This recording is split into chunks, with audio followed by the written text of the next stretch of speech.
Next, we'll talk about the nudge. N-U-D-G-E, nudging. And what you can do is select some objects however you want to select them. And once you select them, you can use your arrow keys to move them up and down, back and forth. Okay? And using your arrow keys. If you use a shift with your arrow keys, it'll do a big nudge.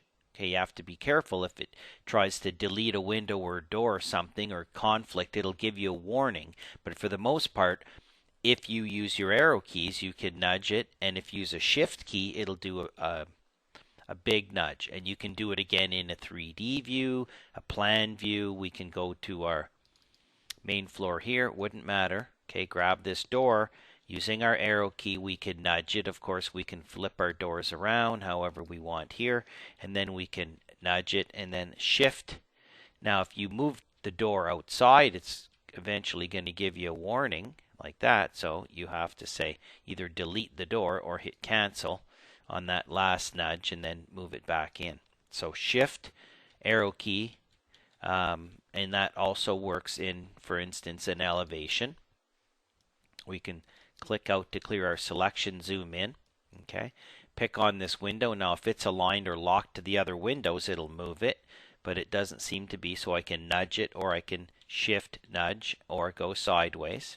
Okay, we can use our align and all of our other tools.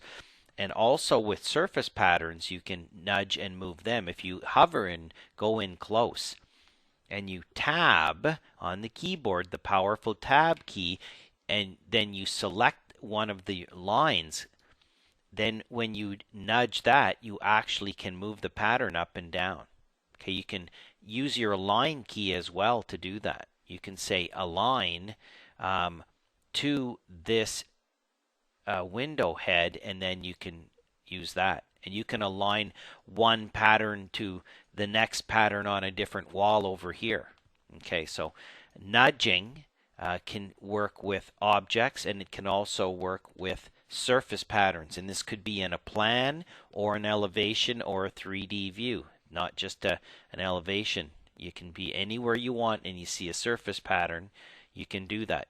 We can go back to our 3D view, hover over here, tab, click, and then use your arrow key to nudge that down, or shift arrow key.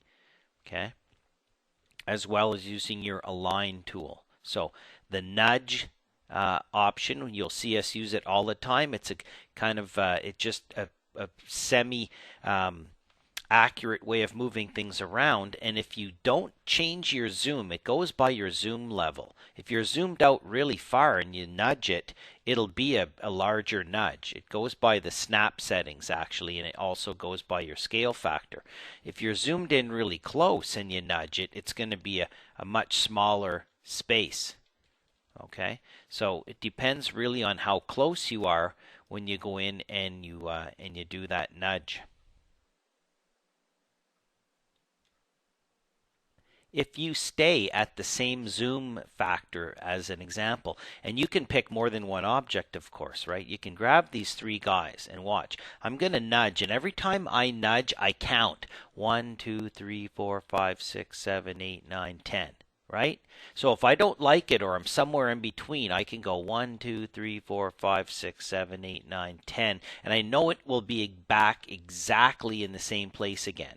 Okay, and that comes in handy sometimes when you're working in different areas, and you might go to an elevation and you'll say, well, I wonder, and you go to nudge it, and you go 1, 2, 3, 4, 5, 6, 7, 8, 9. You go, no, that's not what I want. 1, 2, 3, 4, 5, 6, 7, 8, 9 type of thing. So count your nudges, because if you nudge over and nudge back, as long as you don't zoom, if you zoom out, then you've lost your count. So that may come in handy for you. Okay?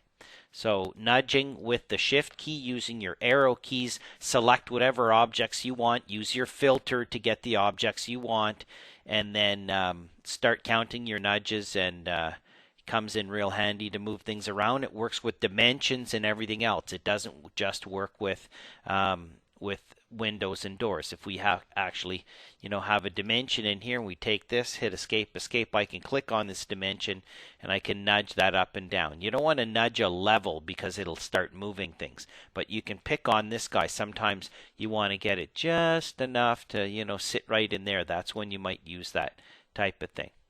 Text as well. When you have a piece of text on there and you have text, click out, escape, pick on your text, nudge, or shift nudge. Okay, I don't really do a lot of moving, I do a lot more nudging with your arrow keys and your shift key.